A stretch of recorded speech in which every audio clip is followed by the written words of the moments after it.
Daniel Willing, kelas 5B, SD Lentera Harapan Tomohon. Dalam video ini, Nathan akan mempresentasikan sumatif agama saya dengan judul Khotbah di Bukit dalam Injil Matius. Ada 6 hal yang akan dibahas, yaitu yang pertama, makna ucapan bahagia dalam Matius 5 ayat 1-12. Yang kedua, hubungan Yesus dengan hukum Taurat. Yang ketiga, keunikan Injil Matius. Yang keempat, bagaimana hidup sebagai warga kerajaan sorga. Yang kelima, hal yang didapatkan setelah belajar khotbah di bukit. Dan yang keenam, komitmen saya sebagai warga kerajaan sorga. Makna ucapan bahagia dalam Matius 5 ayat 1-12.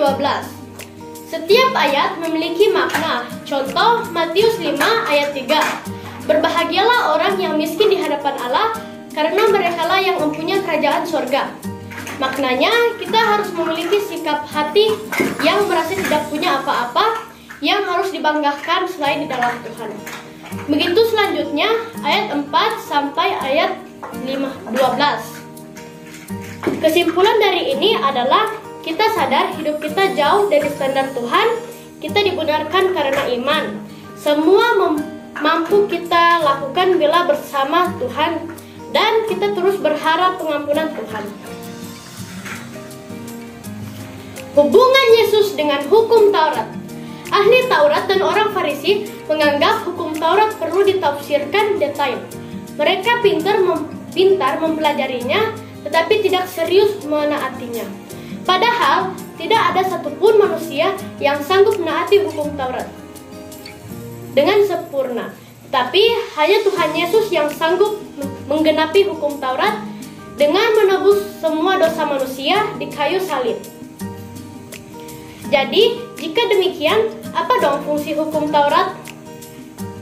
Ada 3 fungsi hukum Taurat, yaitu yang pertama sebagai cermin supaya kita sadar standar hidup Tuhan sangat berbeda dengan hidup manusia. Yang kedua, sebagai penuntun sampai Tuhan Yesus datang. Yang ketiga, sebagai anugerah atau kasih karunia. Keunikan Injil Matius.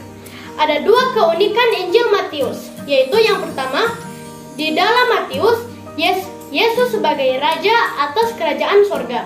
Yang kedua, Yesus menyampaikan pengajaran dalam khotbah di bukit.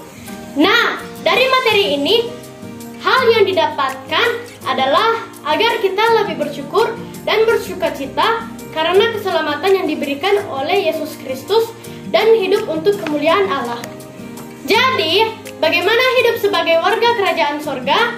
Yang pertama, kita lebih bertanggung jawab atas kesempatan hidup di dunia. Yang kedua, taat dan setia pada perintah Tuhan Yesus. Contohnya, menghormati orang tua, membantu orang yang dalam kesulitan, dan sebagainya.